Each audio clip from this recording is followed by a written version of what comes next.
Hello, William. Been a while. Damn, if it ain't Malcolm Harris. How you been, bud? After exchanging pleasantries for a few seconds, Malcolm quickly explained the situation to William, emphasizing how dire he believed it be. Thinking for a second and slowly rubbing his stubbly jaw, William looked at Malcolm and the desperation he held in his eyes. Making his mind up, William turned back to the doors, swiped his card, and held one door open, motioning Malcolm to enter. Say, Hank, this here is Malcolm Harris, a good friend of mine. He thinks there's trouble brewing in Wilson's place. Would you mind taking him up there and checking it out? Sir, he's not on Mr. Wilson's guest list. I can't, Hank started to explain. Hank, I'm not asking, said William in a quiet but very serious tone of voice. As an afterthought, he added, I'll take full responsibility for Mr. Harris. The guard had gone from being sour-faced to glowering, but nodded his head at the command from William Casey. If Casey hadn't been the president of the building's tenant committee, Hank would have given him the same answer he gave Malcolm. But, yes, sir, said the security guard curtly. Good. Thanks, Hank. I knew I could count on you. Turning back to Malcolm, William said in stage whisper, whatever you do, please don't cause any problems. Okay, Malcolm? Nodding his understanding, Malcolm said, sure, no problem. You don't know how much I appreciate this, William. Thanks. Smiling at Malcolm, William said, great. Okay, have to run. I'll see you later. Hope it turns out okay for you and the missus. William disappeared from sight within seconds, hurrying to whatever errand he was on. Malcolm and Hank eyed each other warily for a couple of seconds, before Malcolm growled, well, let's go. Before the guard could respond, both men heard the distinctive sound of a gunshot. It was somewhat muffled, but there was no debating what the noise was. Then the even more muffled scream. It sounded like a woman in pain. The two men exchanged a surprised look with each other before rushing toward the sound. Wilson's place turned out to be on the ground floor, and incidentally, the least expensive of the condos. Otherwise, the gunshot might not have been heard at all by Malcolm and the security guard. Just as they arrived at Wilson's apartment, both men heard an angry scream and then a shot, followed a couple of seconds later by another shot. The guard halted before the door of Wilson's condo and hesitated, master key card in hand. Apparently, Hank, having second thoughts, had decided prudence was the better option. Malcolm stopped next to the guard and without a thought, snatched the key card from the motionless guard's hand in a smooth, practiced motion and quickly inserted and removed it from the lock before Hank could recover from his surprise and react. The soft click of the lock releasing the latch had barely reached Malcolm's ears before he tried barreling through the door. However, the door had a door guard on it, and it was engaged. With a loud grunt, Malcolm quickly stepped back and kicked the door hard, as he'd been taught so long ago in the army. The door flew open and slammed into the wall behind it, deeply embedding its large handle into the sheetrock. Malcolm was moving through the doorway even before the door had finished swinging into the wall. Quickly turning to run around the entry's dividing wall, Malcolm easily pulled his pistol out from under his shirt and held it up and in front. His mind couldn't believe what his eyes witnessed before them. There was Wilson, pistol in hand, aiming downward, toward his son's prone body. There was blood splattered on Wilson and in one area of the floor. Malcolm couldn't process the overall visuals rapidly enough to make sense of everything, but in the same instant as he saw Wilson pointing the pistol, Malcolm pulled the trigger of his own pistol.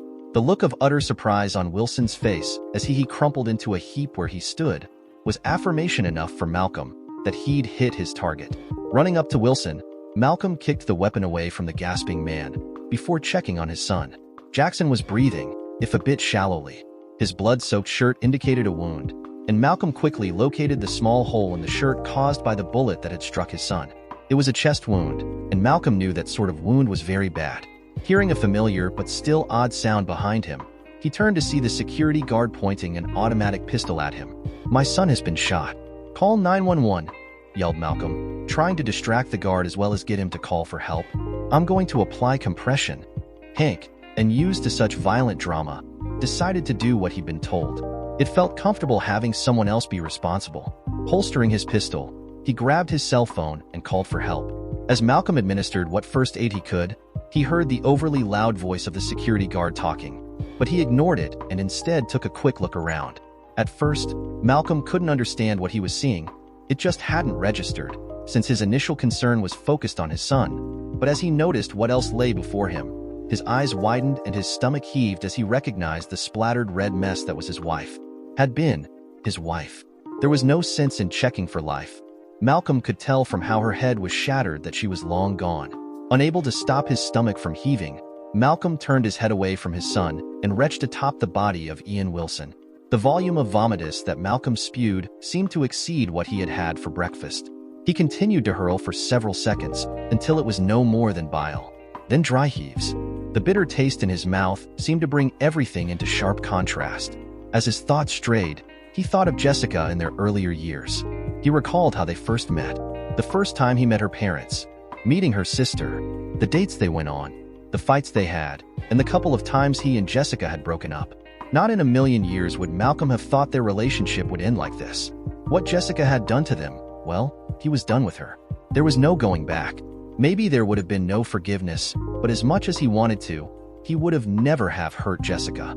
He felt a sorrow for his children, and if Malcolm were honest with himself, he would have admitted that he felt a deep sorrow for himself and Jessica as well. Of a sudden, Malcolm felt his eyes get hot and somewhat watery.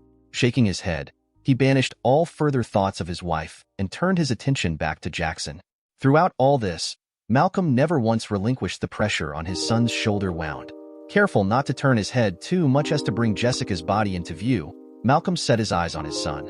Although pale, Jackson appeared to be breathing without difficulty. Glancing at Hank, Malcolm asked him in a shaky voice, "How long before the EMTs get here?" Hank, still on the phone, passed on the question to the 911 operator, who informed him they were 5 minutes away. That was too long. Sighing in frustration at the answer, Malcolm thought a moment before saying in a steadier voice, "It might be a good idea for you to return to the lobby, so you can let the EMTs in, don't you think? Time is crucial for my son."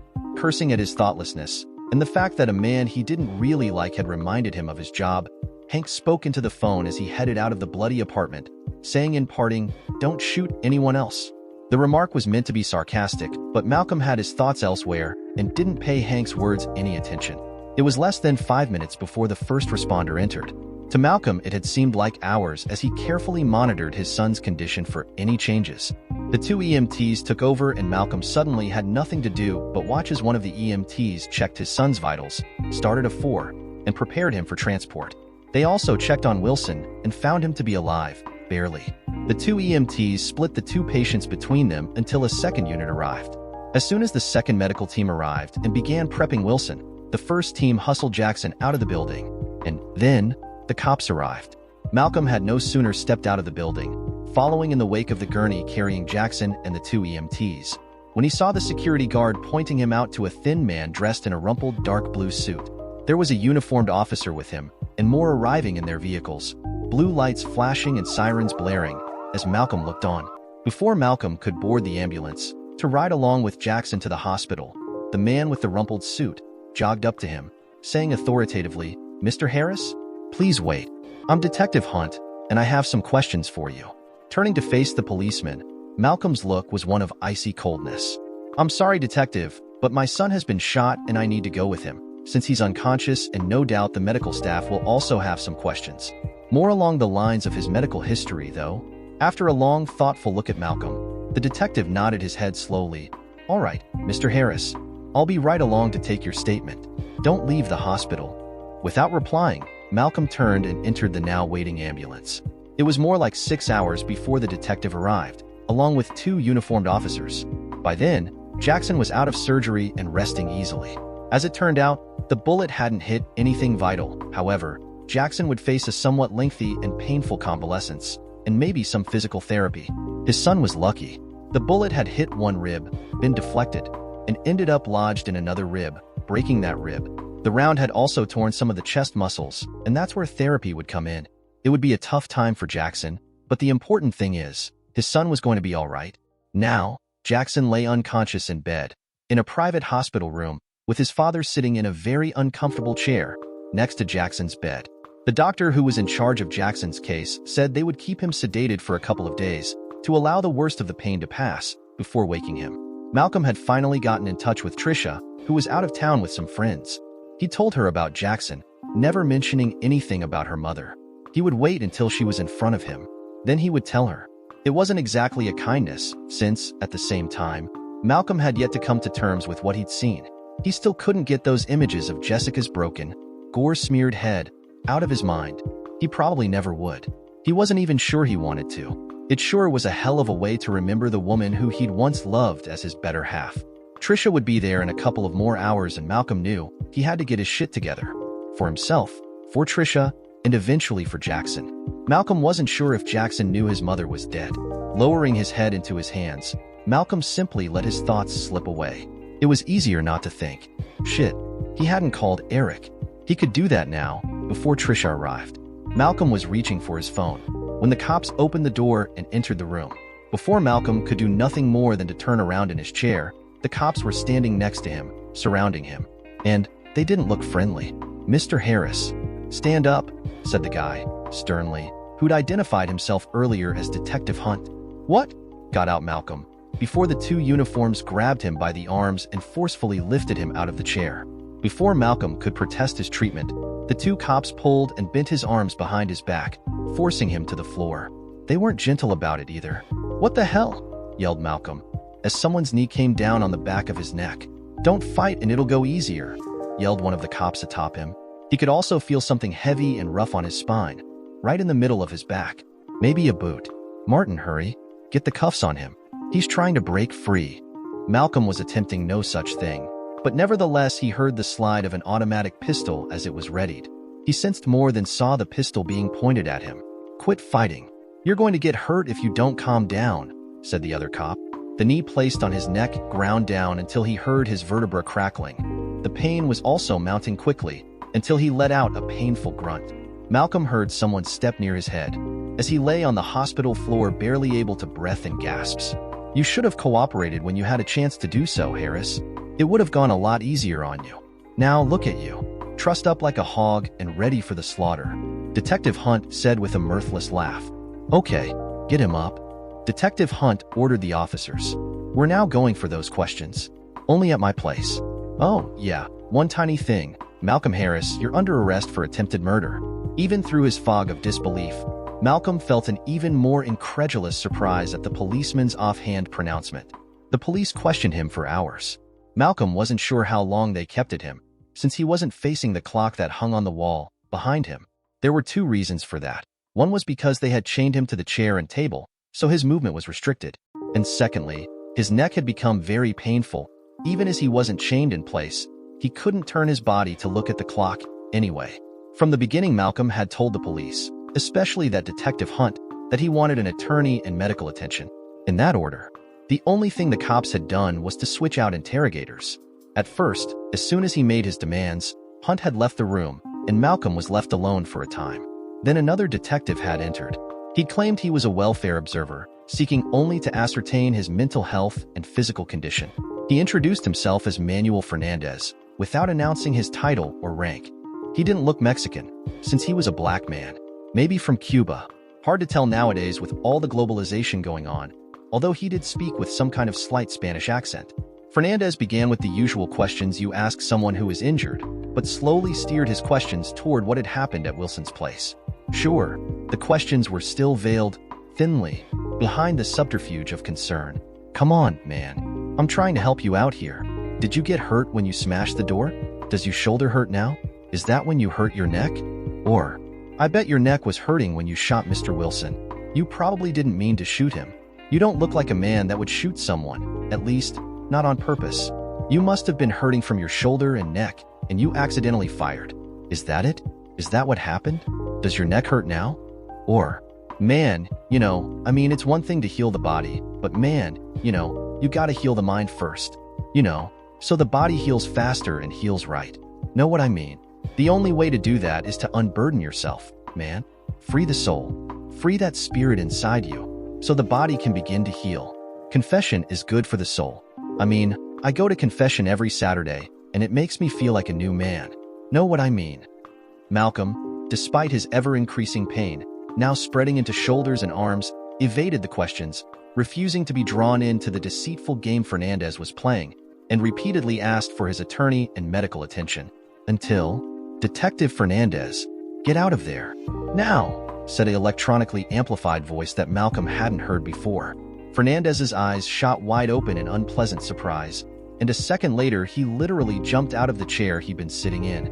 Without a word or gesture to Malcolm, Fernandez left the room in a nervous rush. Malcolm sat there, chained, unable to move adequately to ease the now shooting pain.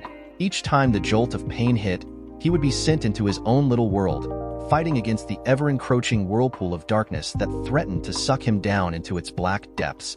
Each time, Malcolm resurfaced, but he knew it was just a matter of time before the pain won and he would succumb to its undertow. Perhaps that wasn't such an awful prospect, Malcolm thought. What the hell is going on? I've heard him ask for an attorney and medical attention at least 3 times while I've been here. Have you even called for his attorney? Medical? Asked the irate man, facing the 2 detectives, Emil Hunt and Manuel Fernandez. Come on, Captain. The guy is dirty and he was about to break. He was getting ready to confess. If you hadn't, complained Hunt, but broke off when he saw his captain's expression. With a menacing frown, Captain Amos Albright gave a cold glare to Hunt as he spoke, then stopped. Captain, the guy is faking it. I mean, if he had an injury that hurt that bad, he'd have passed out from the pain by now. I mean, the dude is just playing us. You know? Chipped in Fernandez. And Emil is right. The guy was about to spill his guts. Just a couple of more minutes and I'm through with you 2 turds. The reason I'm here is because the chief called me at home. He explained, and not so pleasantly, that 2 of my detectives were holding a man hostage without benefit of legal representation and without any medical aid, despite that the said man has asked for both. Repeatedly, the 2 men showed their surprise and worry that the top cop had called their captain about them. How did he know? Does he have a rat in the precinct? Asked Hunt, somewhat angrily. Shaking his head, Albright explained it to the 2 detectives as if he were talking to children instead of 2 grown men. Neither one of you attended Friday's morning briefing, so you didn't know. And since you 2 haven't made any real friends here because of your cowboy attitudes, no one bothered to fill you in. I'm sure you were thinking that it was a smart move to bring Harris into this room. This one particular room, because the cameras and link have been down for weeks. You thought you could put him on ice while you took a little extra time with him, to break him, and sure, to get that blessed confession, with no one the wiser, especially since there would be no evidence that Harris was ever in this room. Am I right? Asked the captain in a surprisingly pleasant voice, although his eyes remained hard and unyielding. Hunt and Fernandez just stared at their captain in wonder at how he knew. I was if he were reading their very thoughts. Well, it just so happens that the tech boys came in last week and fixed it all. New cameras and new links, and the best part? Any interrogation taking place in one of the rooms is now digitally recorded and fed live to headquarters, where dozens of people sit and monitor the cameras. The cameras come on automatically when the door to the room is opened and are shut down manually when the room is cleared. Now the detectives stared at their captain in horror as what he said sunk in and they realized the ramifications. Nevertheless, Emil Hunt, the senior detective, was quick on his feet. Ah, Captain, we didn't rough him up or use inhumane treatment on the perp. What did the chief actually see? Just 2 cops trying to do their job. We figured, while we waited for his attorney to show, we'd see if he wanted to volunteer anything. And like Manuel said, he doesn't show any signs of being that injured. Also, if he got hurt, it was before we ever took him into custody. I've heard enough. Internal Affairs has this one already. It's out of my hands, explained Captain Albright. And before you say anything else, don't. I don't want to hear it, because whatever I hear come out of your mouths, I'm gonna have to pass it on. Shit, exclaimed Fernandez. Internal Affairs? Really, Captain? Why did you have to? Started Manuel, when his captain butted in. I had nothing to do with turning you in. That was the chief. In fact, before I forget, taking a deep breath, Captain Albright said, Detective First Class Emil Hunt and Detective Third Class Manuel Fernandez, you are formally notified that both of you have been placed on suspension until IA completes their investigation and you go before the police board. Both of you are hereby ordered to relinquish any and all property belonging to this police department, including weapons and body armor that were issued into your care. You are also hereby ordered to leave these premises until further notice. Stunned by what their captain had just said, all they could do was stare at Albright. Sorry, fellas, but this is what happens when you forget to follow protocol.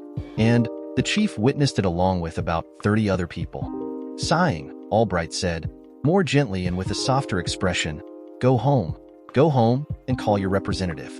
Get legal representation. Do whatever you think you need to do. But right now, clear your desks and your lockers and get the hell out of my precinct now. They broke eye contact with Albright, and as men being led to the gallows, they turned as one and began shuffling to the squad pin, to clear their desks and turn in what they had to. Albright looked at their slowly retreating backs for a moment before sighing again and turning back to the room the perp was in. Now, he had to deal with Mr. Harris. No doubt, between Harris's attorney, and his chief, he was going to be handed his butt on a wooden platter. Albright thought he'd better call his wife to let her know that he might not be in soon. It looked like it was going to be another long night. The police hadn't formally charged Malcolm. A Captain Albright had come in with 2 uniformed officers, and as they removed the restraints and chains, profusely apologized to Malcolm for his earlier treatment. A EMT unit arrived and transported him to the hospital. Malcolm's legal beagle had been contacted, and when Malcolm had informed him of what had transpired with Hunt and Fernandez, the attorney just about salivated through the phone. After promising he wouldn't talk to anyone about what happened with Wilson, or the cops, or otherwise admit to anything, Malcolm hung up with the attorney, agreeing to see him shortly at the hospital. As it turned out, Malcolm had a slipped disc in his neck, but when Malcolm's lawyer learned of the injury, he practically danced with glee. Mindful of the pain that Malcolm had suffered due to the injury, he explained that his exhilaration was from the lawsuit he was going to lay at the feet of the police, the city, and whomever else he could sue. Malcolm was happy for his attorney. "Okay, is that it, Rick?" asked Malcolm of his attorney, Richard Santini. "My neck is killing me and I've a ton of things to get done, with Jessica's death and all." "Yes, I think so. If not, I can send someone over with anything else that needs to be signed," replied Rick. "Again, I'm sorry about what happened to Jessica. I can't imagine how you and the kids must be feeling. Man, I still can't believe it." "Yeah, same here," mumbled Malcolm, with mixed feelings. "Well, I'll see you in a few days. Anything changes, I'll let you know. You do the same. Remember, if the cops come here, the first thing you do is call me. Don't talk to them. Call me. Cops come, call me. Got it?" "Yeah, I got it," answered Malcolm, his annoyance surfacing a bit at the repeated instructions. After shaking hands and wishing him a get better soon, but not too soon, Rick left and Malcolm sat back in his recliner with a relieved sigh. He had been at the hospital all night and most of today. She was due to come by the house soon. Malcolm groaned as he tried to find a comfortable position, one that was less painful, from the pain he felt and the plastic neck brace he wore. Uncomfortable protuberance that chafed endlessly, but something the doctor insisted he wear for several days, possibly longer. The doctor had wanted him to stay in the hospital for a few days, but Malcolm had too much to do and no one else to do it. So the doctor begrudgingly let him go home with a series of dire warnings, foremost among them: wear the cervical collar at all times. Malcolm had called Eric as soon as he'd been released from police custody, and after explaining the situation, Eric quickly agreed to run the company in its entirety until Malcolm was able to resume his part of the duties. Eric also offered his help in whatever other capacity was needed, in anything. Malcolm appreciated the offer and the thought behind it, but told Eric he had it handled. Now, he had to face his daughter, somehow explain to her how her mother had died and why. Knowing Trisha, there was no getting around the question of why. She would insist on an explanation. Why had her mother gone to Wilson's that morning? Why had Wilson killed her? And why had he shot her brother and nearly killed him? Although Malcolm was fairly positive he knew he could answer some of those questions, he couldn't be absolutely certain why Wilson planned such a long and horrendous deception that ended up in murder. At least, Claire hadn't arrived yet, so he had to be thankful for that. Right. Malcolm wished she hadn't entered their lives. All of this shit happened when she returned. No, that wasn't quite correct, to be fair. Apparently Jessica had been seeing Wilson all those years. That's probably who Claire had meant Jessica was seeing. Ian Wilson. Oh, how he hated that a-hole. If anyone should be dead, it should be that pig. Now, I wish I'd made sure that pig drowned that day, thought Malcolm, his mood darkening further than it had been before Ian Wilson. And yes, even Claire had popped into his head. Even as this new profound hate entrenched itself into his being, Malcolm felt something else rising quickly, and with an unexpected surge, overwhelmed him. Despair swelled within his breast, and his heart seemed to flutter. If he had been able to lean forward and place his head in his hands, Malcolm would have done so, but the contraption surrounding his neck prevented such movement. He had to settle for reclining his head back against the recliner's built-in pillow, even as tears of sorrows squeezed out from tightly shut eyes. There was no loud sobs, no strangled breathing. There was nothing to indicate the emotional pain that he felt other than the tears that slowly trickled down his haggard face. Why, Jessica? Why couldn't you be happy with me? What did I lack that you sought in another? What did I do to you? Why did you have an affair with that pig, Wilson? What began in a barely audible whisper rose in crescendo until the last was asked with a reverberating shout. He half expected an answer. Only the silence responded.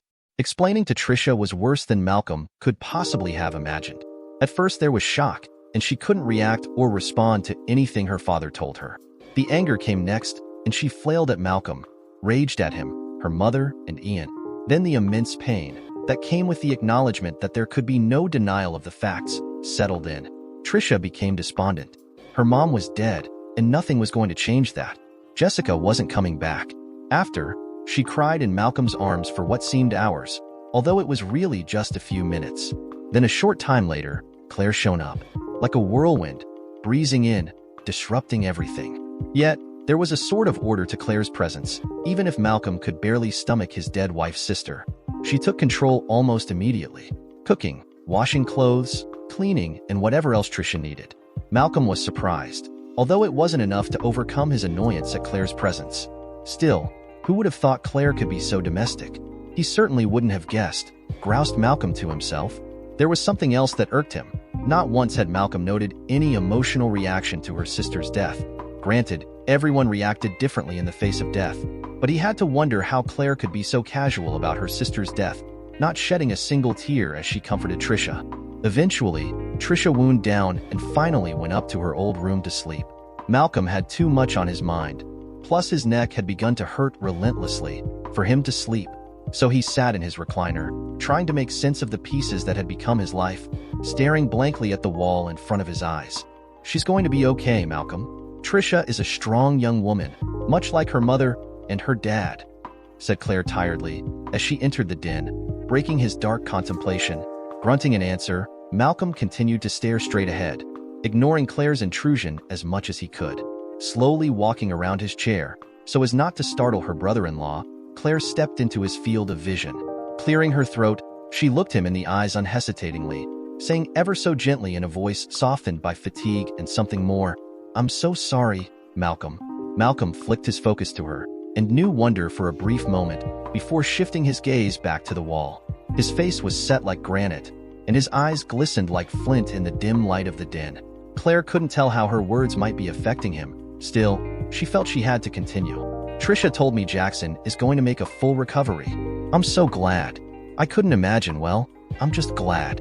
I'll be visiting him sometime in the morning, if that's okay with you. I'm not trying to intrude, Malcolm, but he is my nephew and Trisha is my niece, and I want to help as much as I can.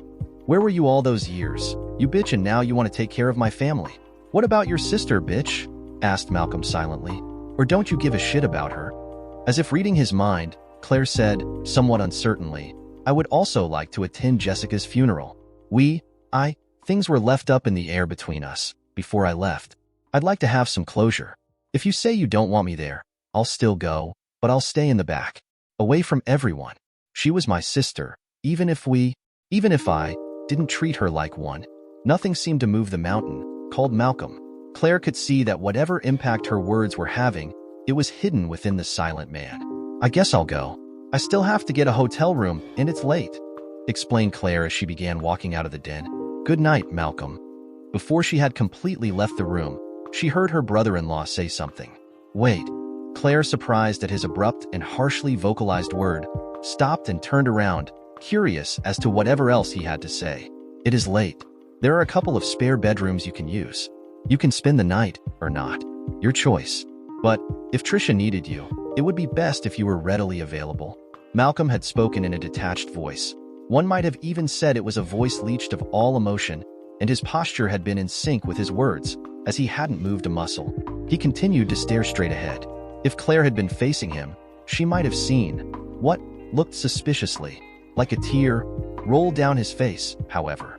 After a moment's thought, Claire nodded her head, mostly to herself, as if in agreement with Malcolm's words, but she was thinking of other things. "Okay, Malcolm.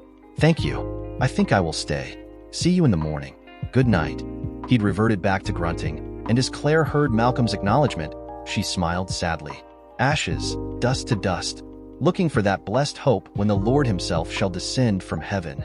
It had been storming off, and on the day of Jessica's funeral, the funeral home had erected a large canvas canopy, the largest they had available, for the guests and family, But as more and more people arrived, they filled the tent and overflowed beyond its edges. Malcolm, Tricia, Claire, and very few aunts and uncles, brothers and sisters of Jessica's parents, were barely under the protection of the canopy, seated in their chairs. The church services had been unusually long, running well past an hour beyond their schedule. It seemed like every person attending had something to say, and they all wanted their time at the church podium. Finally, the funeral director stood, announcing, in a very blunt way, that their time was up, and the church had another funeral service waiting to set up. They needed to clear out and move on to the burial site. At the grave site, since the rain was being whipped under the canopy by the occasional gust of heavy wind, the minister hurried through his prepared eulogy. As soon as he finished, the minister hurried off. No one else wanted to brave the elements, to say any last words that were now lashing the makeshift pavilion. Rather, the gathered crowd quickly dispersed, rushing to their parked vehicles. The only people left were Malcolm, Tricia, Jackson, in a wheelchair, Claire, Eric, and a couple of other friends, Mona and Roy. Mona was okay, but Roy was a pain in the butt, thought Malcolm, as he thanked them for their presence and consolatory words. Roy never knew when to shut up, and he would have gone on talking about other people he knew, dying and how their funerals turned out, if Mona hadn't pulled on his sleeve and told her husband in no uncertain words that they were leaving. "I'm sorry, Malcolm. Roy's got a mouth like a 5-mile-long train. It takes forever to stop," said Mona, half explaining and half apologizing. Ignoring Roy's protestations, Mona continued, "And like the lost tribe of Israel, it wanders forever." Deigning to overlook Roy's faux pas, Malcolm replied with, "Thanks for you and Roy coming to Jessica's funeral. We all appreciate it. Of course, you and yours have our sympathies. Also, if there's anything we can do," trailed off Mona, leaving the rest unsaid, certain that Malcolm would never call on them for anything. His pride was too great for that. "Thanks for the offer, Mona. I will if I need to," replied Malcolm automatically, without really thinking about it. "We'll be fine." "Okay, Malcolm, but I'll be checking on y'all every now and then," assured Mona. Then with a thoughtful look, she lowered her voice, so as to ensure only Malcolm could hear her words. "She's hurting something awful, Mal. She really is." Believing she was talking about Tricia, Malcolm, using a low voice as well, said, "Trish will be fine. Although, she's had a bad time of it. She'll eventually bounce back." "Thanks for your concern, Mona." Her eyes widening slightly in surprise, Mona quickly responded in agreement, "Oh, I'm sure you're right. Tricia is a resilient young woman." Taking a breath, Mona, acting as if she were stepping into a minefield, slightly apprehensive, said, "I meant Claire." Malcolm glared at Mona for an instant, before shying his eyes away and lowering his head, almost fearfully, as if she'd suddenly become Medusa. As Malcolm wearily climbed the stairs to his bedroom, he couldn't help but remember that terrible morning. If only he'd arrived a minute or two earlier, maybe things would have turned out different. Right before he reached the top of the stairs, the doorbell rang. No doubt it was some well-wisher coming to see how everyone was doing. Since the funeral, most of the people he knew had dropped by at least once. Some people, like Mona Leonard, had stopped by twice a week. So without paying much thought who was at the door, Malcolm continued on to his bedroom, and the more he thought about it, the more he realized the kids were right. He hadn't been getting much sleep. He really needed more rest. Maybe he'd go see the family doctor and get something to put him to sleep and keep him asleep. Arriving at his bedroom, Malcolm could feel the bed calling to him, and just as he was about to lay down, Tricia walked in behind him. "Dad, I hate to bother you, but the police are here. They want to talk to you." "I'm sorry, Dad. I tried telling them that you were resting, but they said it was important they talk to you right now," said Tricia somewhat nervously. Malcolm abruptly turned around. Without overly reacting to his daughter's announcement, he told her gently, "Sure, it's all right, T. I'm sure it's just a formality. They'll ask their questions and go." Tricia gave him a weak smile, before replying, "Maybe you're right, Dad." Giving his daughter a smile of his own, he walked back down the stairs. "Yes, officers? What can I do for you?" asked Malcolm of the two uniforms standing on his porch. "Malcolm Harris?" asked one of the officers, in an attempted official tone. "Yes, that's me," acknowledged Malcolm, with a frown at the formal manner of the officer. "I'm Officer Harvey. This is Officer Muldoon. We would like to talk to you. Could you please step outside, sir?" Although posed as a question, by the tone used it was obviously an order. After confirming their names by the name tags each wore, rather than argue or object, Malcolm silently stepped out onto his porch. "Do you have a picture ID to prove your identity?" asked the same officer. Without replying, Malcolm reached for his wallet in his back pocket. He handed his driver's license to the one called Harvey.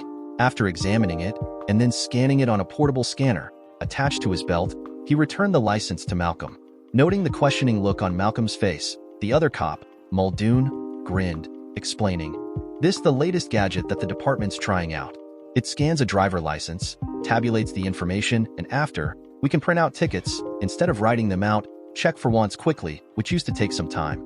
Since several separate databases had to be searched, it can do many things and shorten the time we spend with pen and paper, but in your case, it's just a log that we've met with you." "Oh, I guess it is handy," said Malcolm, offhandedly. Noting the lackluster response of the perp, Harvey stepped in before his partner, Thomas Muldoon, could get into his groove, explaining further the greater advantages of using the device. "Mr. Harris, we're here to ask you some questions regarding the shooting of Ian Wilson. We just need to clarify some ambiguous points that have cropped up during the investigation. Are you okay with that?" Without hesitation, Malcolm said, "No, I'm not. Not without having my attorney present during questioning." "I'm sorry, fellas, but that's the way it's gotta be." Harvey's eyes flared in anger, just for a moment, even as his face remained impassive, before he forced himself let it go. It still rankled him how perps could so easily avoid taking responsibility for their actions simply by stating they needed to call in their attorneys. "But I understand. Then by all means, please call your attorney. We'll wait here." The officer's last sentence caused Malcolm some worry, and a frown came upon his face as he mulled over the possible intent of the officers. "I'm sorry, officers, but unless you have a warrant, I'm going to ask you to wait off my property. Just in case y'all failed to notice, I'm pointing out I have several private property, no trespassing notices posted around the perimeter of my property." Officer Muldoon looked at his partner, ensuring he wasn't going to blow at the display of resistance by the perp. Seeing that Harvey was still under control, he turned to the perp. "Sir, you have no choice. We aren't trespassing because those trespass laws don't apply to law officers in the line of duty." "I see. But do they apply when you have no cause? Also, you either had to jump the cyclone fence or jimmy the gate lock to get onto my property. I can check the video surveillance to see which one was used by you and Officer Harvey. Do I need to do that?" The police officers looked vaguely uncomfortable as they listened to Malcolm, but they still didn't look convinced. "Officers, there is an expectation of privacy on private property even from law officers, unless there is cause, like a crime being committed on said private property, or officers in the pursuit of criminals. However, the no trespassing signs aren't usually enough of themselves to ensure that expectation when law officers are involved. That's why the locked gate, the fence, and surveillance. The only thing I lack in my pursuit of no trespassing is having guard dogs patrolling the property, or armed security. Do you see my point?" Both men looked ready to argue, but neither were sure how to base their argument within legal parameters, considering the situation. Then they noticed the perp pointing up into one of the corners of his porch. "I have several cameras mounted on the exterior of my home. All are high resolution, night vision capable, and have microphones. So, yes, we are being recorded. That recording is being sent live to my server and a cloud service. So I say again, y'all can wait off my property while I call my attorney." "Mr. Harris, why is it a problem for me and Officer Harvey to wait on your porch? Do you have something to hide?" asked Muldoon, with a challenge in his voice. Malcolm, eyeing the two officers with curiosity, readily replied, "We all have something to hide, even you two officers. If y'all are married and you cheated on your wives, would you want them to know? Of course not. You'd hide that fact." Malcolm explained, stressing the words hide and fact. "I can go on, but my point is, the law allows an expectation of privacy on my own property, and I'm exercising that right. There is nothing more to it than that." As Malcolm finished speaking, Tricia appeared at the door, saying overly loudly, "Daddy, Captain Albright is on the phone. He's on his way, but he wants to speak with you." Raising an eyebrow in question, Malcolm said, "I have to go talk to your boss. Unless you want me to talk to him about my rights and how I think y'all are trampling those rights, I suggest you go back to your car and wait there." With an exasperated sigh, Harvey said sarcastically, "Let's go, Tom. We don't want to trample anyone's rights." Even as he spoke, Harvey was moving down the steps. In a cold voice, mostly devoid of emotion, he said, "I wouldn't know. Mal, please listen to me. She's got no one. Her folks are dead and buried years ago. Her sister, just recent. The rest of her kin don't want anything to do with her. The only family she's got left are you and your children. Mona whispered, urgently, almost pleadingly, still refusing to look her in the eye. For fear that this kind woman would see the monster in him, Malcolm replied in a harsh whisper. Mona, I don't care. She's not any family of mine. As far as I'm concerned, he was about to say Claire could join her sister in the ground, but his brain finally kicked in and the realization of what he nearly said struck a raw nerve. Was he really the monster he thought he was? Did he really wish Claire dead? He didn't know. His life was in a kaleidoscopic tunnel. His emotions were a roller coaster in that same tunnel. Had he truly changed to such a degree that a person's death had become a calloused event? Malcolm didn't know, but he would have to find those answers. Maybe after things settled down and Wilson was seen to. Maybe then he'd be able to find the piece needed to figure out the rest. In the meantime, taking up from where he left off, which took less time than to draw a half-breath, Malcolm continued, She can stay as long as she needs to, but I hope she doesn't. Mona looked at his face with a careful scrutiny before nodding. You're a good man, Malcolm Harris. For some reason, Mona's declaration summoned a deep shame within him, and all he could do was nod in silent acknowledgement. We'll be going now. Again, I'm sorry for your loss. Now you remember, if y'all need anything, and don't let that pride of yours get in the way of calling, warned Mona in parting, as she stepped toward her husband, grabbed his upper arm, opened her umbrella, and led him away to their vehicle. Malcolm looked after them for a time, wishing his life had turned out like the Leonards. There was no doubt in anyone's mind how much Mona and Roy loved each other. And suddenly Malcolm realized, part of his annoyance with Roy was due to envy, and yes, even a bit of jealousy. Mona would never cheat on Roy. In fact, Malcolm couldn't imagine such a scenario occurring. Also, Roy was a lot of things, but one thing he certainly wasn't, was a cheater. Again, Malcolm couldn't picture a scenario where Roy cheated on Mona. Shaking his head in odd wonderment at such a pair, Malcolm turned to glance at his children. They looked to be in a deep conversation with Claire. Eric, standing almost directly in the center of the canopy, an attempt to avoid the worst of the wind-blown rain, was studiously looking at something on his cell phone. Eric was always researching, transacting, or reading something on his cell phone when he couldn't be on his office computer or home computer. Malcolm, looking at his children and his partner, reflected that all in all, despite Jessica's betrayal and Wilson killing her, and Claire's unwelcome presence, he had to admit he had to appreciate what he did have. For it wasn't half bad. All in all, he came to, in a symphony of pain. He heard a distant beeping and a harsh gurgling. Neither sound truly registered on his brain. He was still too caught up in physical misery to make sense of anything. Then, his last memory came rushing in. He smiled, or tried to. He again saw the splattered head of Jessica Harris.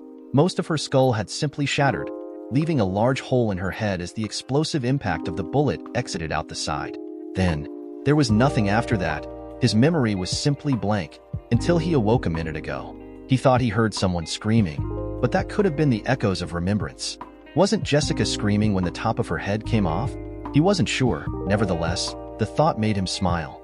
He felt, rather than saw or heard, someone near him, but for all his will he couldn't open his eyes. They remained as shut as if they'd been welded closed. He thought he heard voices, but the words seemed to draw nearer, then ebb away. They words never came close enough to taste.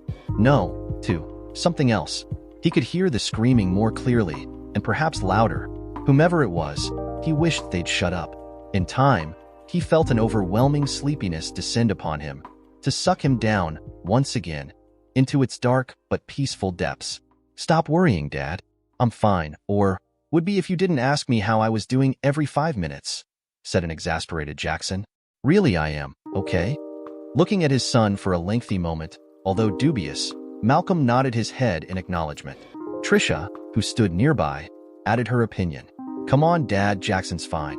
He's coming along pretty good. It's you who won't be doing so good if you don't get some rest. You need sleep. Lots of it. I'll stay with Jackson. Okay. But, started Malcolm, but was interrupted by Tricia. No buts, Dad. Now, go upstairs and get some rest. I'll wake you if anything should happen. Shaking his head at the stubbornness of his children, Malcolm laughed and said, Okay, y'all win. I'm going. It had been 3 weeks since that horrible day. Although Malcolm had pretty much called it quits with Jessica, he felt the loss of her life just as deep and painfully as his children. How could he not? He'd been married to their mother for many years. It was one thing for them to divorce, and an entirely different thing to know she would never again grace their kids' lives. Her death had taken everyone by surprise. More so, the manner of her death had horrified people. The actions of Ian Wilson had been shockingly disturbing. His claim of self-defense to the police had been met with incredulity, but, at the time, with the shock still coursing through everyone, even the police were taken aback at the eruption of deadly violence. The investigators had taken Ian at his word, at least, until the investigation was completed. And the worst of it was Wilson, before passing out from blood loss, he'd claimed that Malcolm Harris had been in on it and shot him while he, Ian Wilson, was protecting himself from the other Jackson and his mom. Nodding in answer, Officer Muldoon joined Officer Harvey in walking back to their cruiser. Muldoon stopped and turned as if to say something to Malcolm, but changed his mind and continued toward the yard's fence gate, taking one last look at the officers to ensure they were indeed. Returning to their vehicle, Malcolm, shaking his head, entered his house. "Yes, this is Malcolm Harris, Captain Albright." "Mr. Harris, are the two officers still at your residence?" asked the captain, without any of the greeting preamble. "Yes, sir, they are." "Good. I want to talk to them when I arrive." "Now, Mr. Harris, I need you to stay put, as well. We've had a new development come up in the death of your wife, and I really need to discuss it with you," said Albright. "I see," answered Malcolm, somewhat cautiously. "Am I gonna need my lawyer present, Captain?" There was a moment of silence before the policeman answered. "Mr. Harris, I can't advise you one way or another. However, I can say that if you feel you need your attorney in attendance, then I can't stop you from having him with you." "Okay, I think you answered my question adequately. I'll see you when you get here, Captain Albright." "Yes, sir," replied the police captain before hanging up. Albright's tone of voice had been controlled, even neutral, and extremely cordial. Of course, thought Malcolm, that could be because the captain was being careful and didn't want a repeat of what had happened in Malcolm's previous experience with the cops. Even so, all it did was ratchet up Malcolm's concern. "Did you call my attorney?" "Richard Santini," inquired Malcolm. "Yes, of course I have. You said to." "Why? Didn't you want him here?" asked Tricia, concerned that she might have misheard her dad asking her to call his attorney. "Yes, I do. Did Rick say when he was arriving?" "No, I didn't actually speak to him. I left a message on his voicemail," said Tricia, her concern growing. Only now, it was worry for her father. "Dad, are the police going to arrest you again?" "I don't know. I have no idea what Albright wants to talk about. Only that he said for me to wait for him." "Dad!" "Tricia!" shouted Jackson excitedly from the couch. He was propped up by his good arm. "Come here." Both father and daughter rushed to Jackson's side. "What's wrong? Are you okay, son?" demanded a worried Malcolm. Yes, I'm fine. Tricia just reminded me of something," said an excited Jackson. "What is it, Jackson? What did I remind you of?" wondered his sister. "My phone. On my phone," gushed Jackson, growing agitated in his excitement. "On my phone, I recorded what happened. I mean at Wilson's place. I recorded everything. I think." "What? What do you mean think?" "Aren't you sure?" asked a suddenly tense father. "No, I forgot about it, until Trish reminded me with her comment about leaving a voice message with your attorney," said a suddenly somber Jackson. "I haven't really needed my phone since that day. I mean, I've been out of it with the painkillers and all. I haven't checked to see if it recorded anything." Both his sister and his dad just stared at him. "Okay, Jackson, we won't raise our hopes, but if it did capture audio, maybe it has something that is usable. Trish, will you get my phone? I think I left it on the kitchen counter," asked her brother. Tricia bounced on her toes to the kitchen, so filled with hope that she was nearly floating. "Here it is, Jackson. Come on, hurry. The cops are on their way." Not bothering to reply, Jackson took his phone and began rapidly moving his index finger across the phone screen. "Oh yeah, it recorded almost 3 hours of audio before the battery died. Come on, hurry," prompted his sister. I am. Hold on. Here's the file," exclaimed Jackson in triumph. Just then they heard boot heels scraping outside, on the porch steps. Albright had arrived. "Hold up, Jackson. Give the phone to your sister." "Now," ordered Malcolm quietly, but in a no-nonsense tone. "Huh? No way," protested Jackson. Before Malcolm could reply, they heard the screen door opening. "Mr. Harris? I have to speak with you." "It's urgent," said Captain Albright, in a very serious tone of voice.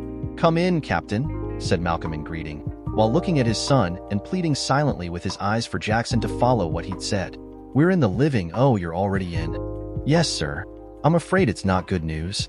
Sighing in sympathy, Albright said, almost reluctantly, I've a warrant for your arrest, Mr. Harris, and one for your son, Jackson Harris. At the mention of his name in regard to being arrested, Jackson squeaked in shocked surprise. Me? What did I do? Glancing at the young man, laying on the couch, with a heavy and bulging bandage around his torso, he spoke into his radio. We need a medical transport too. The police captain gave the pertinent information to dispatch. Mr. Harris, are you going to come willingly? Because I heard you were somewhat of a hard man earlier, asked the captain, not unfriendly in voice. There was almost amusement in his tone. Yes, I'll come peaceably, but I would ask that we wait until that medical transport arrives, so I can assure myself that my son is treated with the proper care. Thinking a moment, Captain Albright shook his head as if he couldn't believe what he was hearing, saying, I don't think that'll be a problem.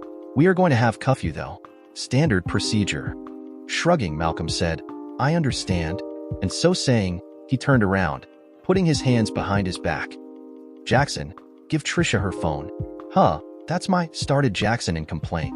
Jackson, you can look at the pictures when you get out on bond, but Trisha is going to need her phone in the meantime, explained Malcolm, ever so patiently, hoping his son would quit being so dense and understand that the worst thing that could happen now is to have the police take custody of his phone. Giving his dad a baffled frown, Jackson slowly handed the phone to his sister. Trisha, try Santini again. Keep trying him until you reach him. Tell him what's happening. Her brother's phone in hand, she moved off toward the desk to once more get the attorney's number. Inputting his number, she waited for the voicemail to kick in. Instead, after the third ring, she got a live voice. Richard Santini.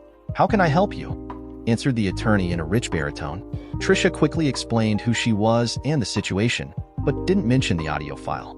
Hanging up, she told Malcolm that his attorney was on his way and would meet him at the jail. By this time, transport had arrived for Jackson, and the police were in the process of securing him to the gurney. I'm sorry, Mr. Harris, spoke Captain Albright. It's not my choice to arrest you or your son. An on-scene complaint against you and your son was made a few weeks ago, but we were unable to verify it with the complainant.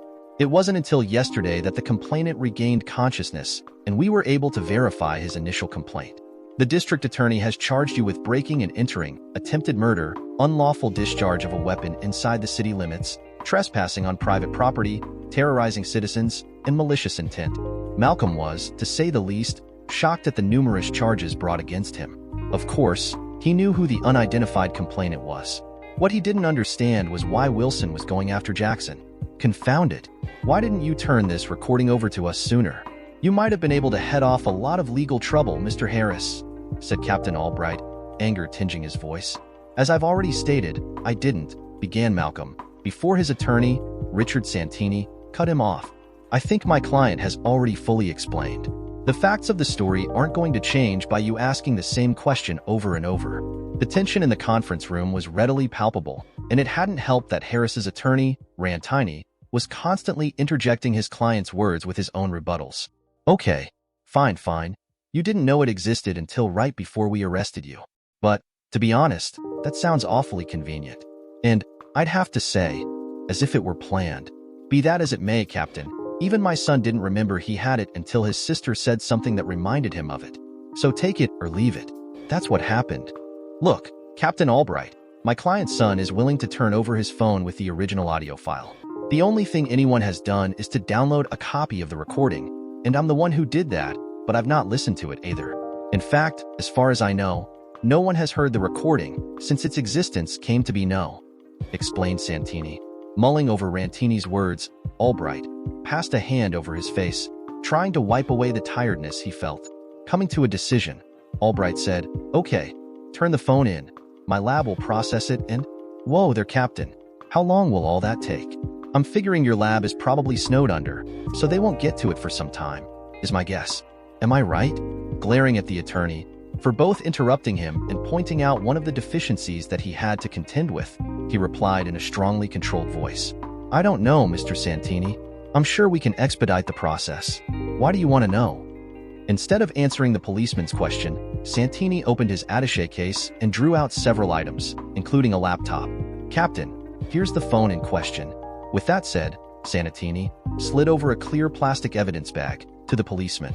There was a piece of paper with some small, but neatly printed wording attached to the outside of the bag. As you can see, a chain of custody log is included with the phone. To the best of my knowledge, this is a truthful and honest list of the chain of custody. Santini then picked up a thumb drive. On this USB drive is a copy of the recording which we can listen to right now, if you'll permit it. And I most humbly request that we do listen to it, said the attorney with a straight face. Frowning, the captain stared at the small device as he snatched the plastic bag to him. Yeah? How do I know the audio file hasn't been tampered with? Said Albright, wary of anything offered by an attorney, especially with no strings attached. Without displaying any offense, Harris's attorney said, I had a tech guy transfer the file for me. His name, date, and time are recorded in the chain of custody. He didn't access any other file, or image, or video, or app on the phone. But your own tech people can go through the phone, and I'm sure they'll be able to determine if there was any tampering done since the day the audio was recorded. Albright looked between the two men sitting opposite of him. Naturally, the attorney looked as cool as a cucumber. Harris wasn't as controlled. He appeared to be agitated and maybe even haunted by whatever the drive held on it. As Malcolm's nervous glances at the small drive indicated to the policeman, all right, let's hear it. No one spoke as Santini turned on the laptop and inserted the thumb drive into a slot on the side of the computer. As I stated before, no one has heard the audio on this file. It's in its raw format. Thus, no editing. We aren't even sure if there is anything intelligible on it. After a brief pause, Santini looked at Malcolm, and with more emotion than he'd shown so far, he gently patted Malcolm's shoulder, saying quietly, whatever you hear, be strong, Malcolm, be strong. Turning to face the cop, Santini asked, ready? Nodding, Albright then replied, yes, play it. Malcolm answered with a curt, yes.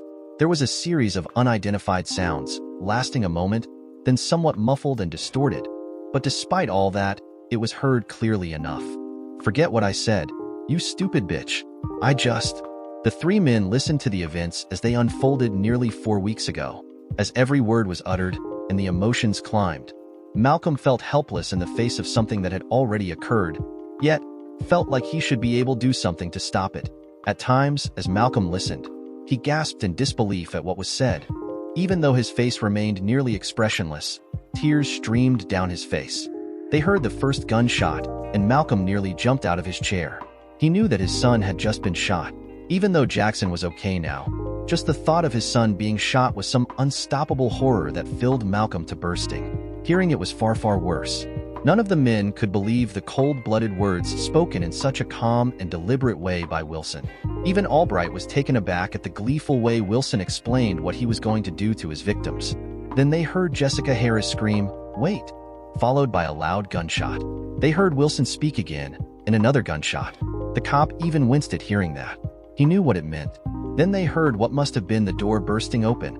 A surprised Wilson yelled something, and another gunshot.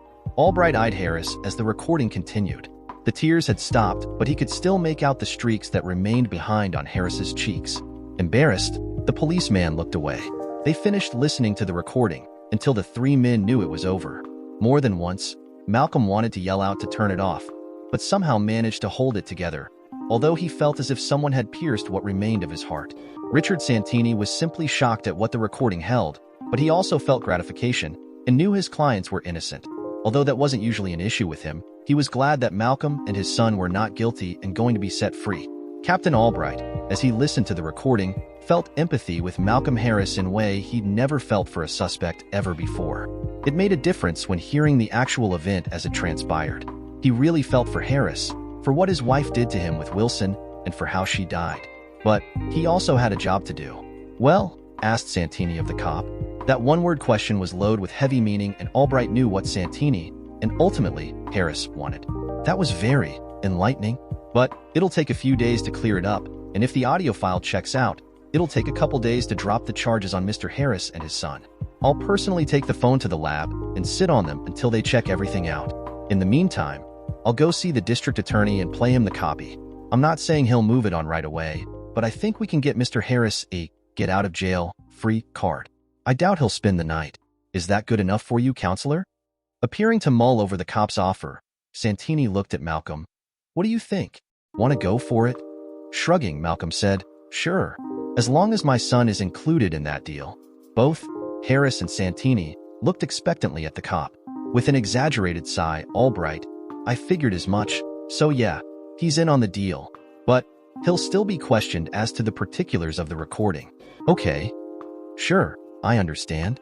Although, I do have one request," said Malcolm tightly, still recovering from the experience of the recording. "Don't push it, Mr. Harris. You're sitting pretty right now, but the district attorney can still pursue some of these other charges. Your attorney can clue you in about that," cautioned Captain Albright, tapping the warrant. "Anyway, what is it?" Locking eyes with the cop, Malcolm said, "When you arrest that son of a bitch, I want to be there. I want to have 1 minute with him before he's dragged away, or whatever you're going to do to him." "Malcolm," interrupted his counselor, "I don't think that's a good idea. What would you want with that man? He's already explained, on the recording, his purposes and motivation." "I know, Richard, but I need to confront him."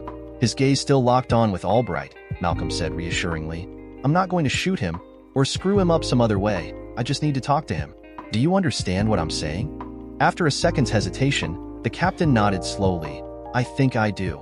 But even knowing that, I can't take the chance that you'll lose it and do something we'll all regret. So, I have to say no." At that point, Richard Santini spoke up, somewhat relieved. "Well, now that that's settled, when can my—" Malcolm Harris didn't bother apologizing as he rolled over whatever his attorney was about to ask. "Could I visit him in jail? Maybe before trial?" asked Malcolm, eyes still locked with the cops. Albright saw a man who was hurting immensely, but he also saw a man with a greater need for some form of revenge, and as long as that didn't involve murder, he was willing to help as he could. Yes, the police captain truly understood. If the roles had been reversed, Albright doubted he could have held back like Harris had. Wilson would be dead 10 times over. However, Harris needed his pound of flesh, even if it was just a verbal exchange. "I believe we could work something out, if it's just a jail visitation." "Thank you." For the first time, Malcolm smiled, but it wasn't a pleasant expression. It was a hard, vicious smile, barely showing teeth. Yet, on the severely grim visage, it was a frightening expression. As the attorney looked on, he glanced at the police captain and saw the same expression on that worthy's face, and he couldn't help himself as he shuddered at the dark promise those smiles held. It had been over 7 months since the deadly events of that fateful day. Ian Wilson had been greatly surprised when several police officers entered his room, announcing he was under arrest. Formal charges were read, and then he was handcuffed to the hospital bed railing. Then a couple of weeks later, he had been transferred to the jail's hospital ward, where he finished recuperating.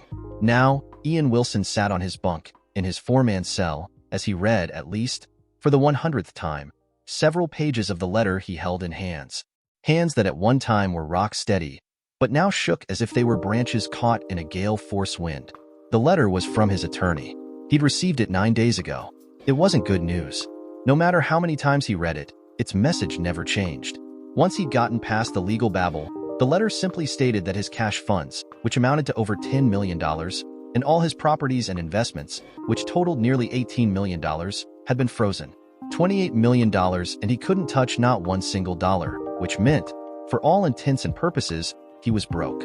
The sum of his entire life's work, and he couldn't access any of it.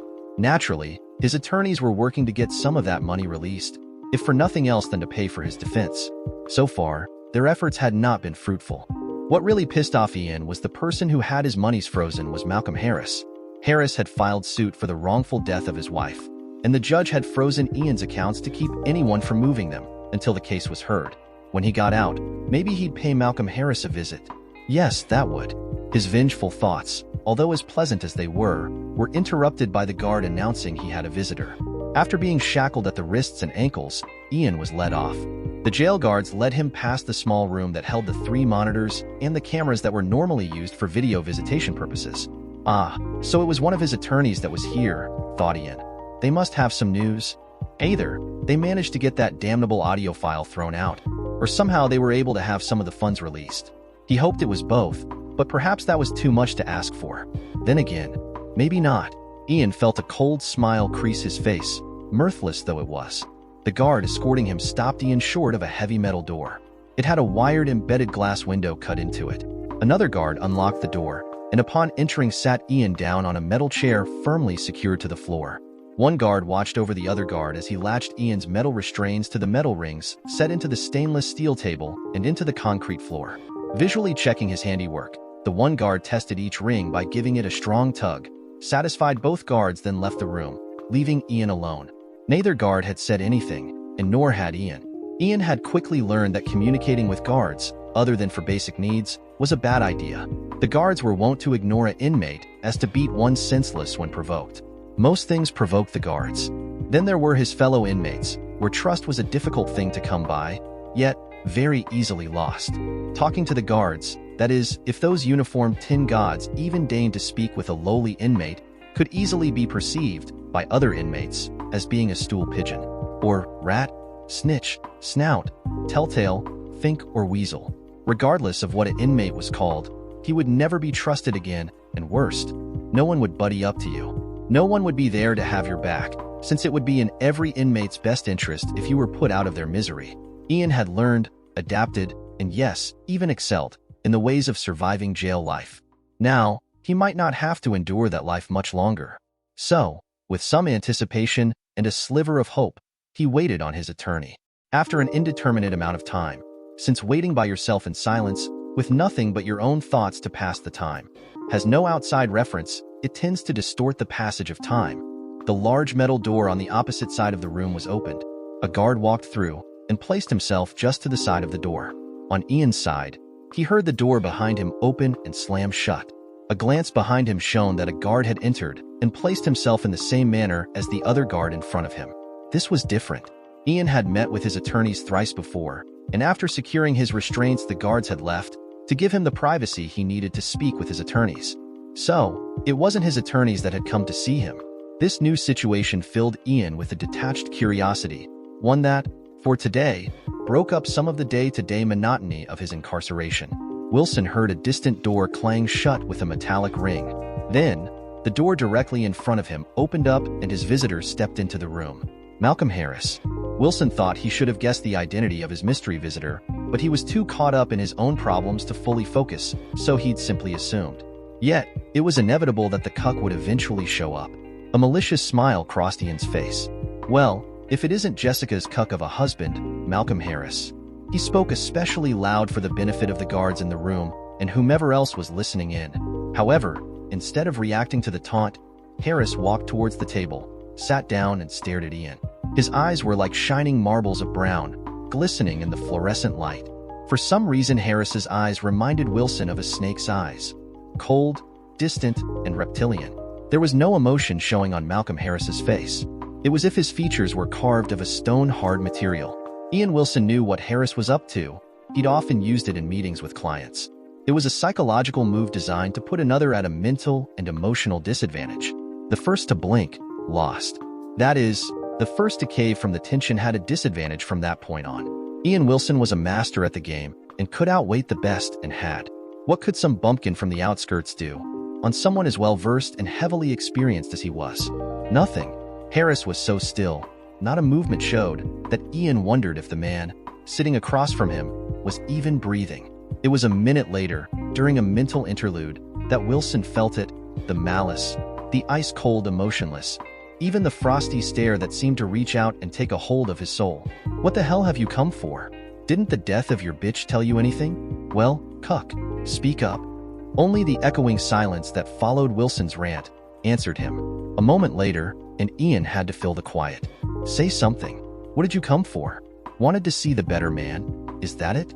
And still Harris was an immovable statue. Then, Wilson began to cuss him, calling him names, accusing him of being a spineless know-nothing cuck, and other derogatory things. Finishing his rant, somewhat pleased with himself, he looked to the guards to see their reaction. Thinking that they'd at least have some reaction, he was rudely surprised when he saw both guards staring straight ahead, their faces as expressionless as Harris's. 2 more statues. Deaf statues.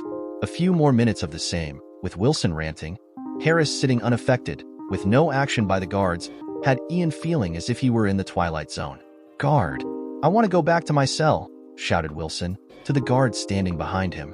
Wilson waited a few seconds, but nothing happened. The guard didn't move. No door opened. Guards, get me out of here, screamed Wilson, in near hysteria. I want to go to my cell. Still, nothing. Ian was about to scream vulgarities at both guards when he heard, why? The question was asked in a rumbling voice. a voice lacking any human emotion, however. As if a computer were posing the question, Ian snapped his head around to face Harris. "What did you say?" Malcolm sat with an outwardly steady aplomb, though, inside, deep within, he felt the serpent of vengeance coil and uncoil. It was ready to strike, to take this piece of filth and choke the life out of him, to see the light fade from his eyes, to watch as his wretched face became slack as death settled in. Instead, Malcolm waited. He knew Wilson had heard the question. "Why what? Why your bitch of a wife belonged in my bed? Why the kids you call your own are actually my spawns?" asked Wilson with a sneer. "Yes, exactly." Wilson raised an eyebrow. "You're not going to argue with me on the terminology?" Surprise evident in his voice. "Nope." Ian laughed, and it wasn't a pleasant laugh. "How accepting of you, you simpy little cuck." When Malcolm failed to respond, Wilson decided to hit him with the truth and nothing but the truth. It would serve to finish what Ian started so long ago. "I'll tell you. See, I was a young man back then, and I was just starting my sophomore year at Ridgemont University.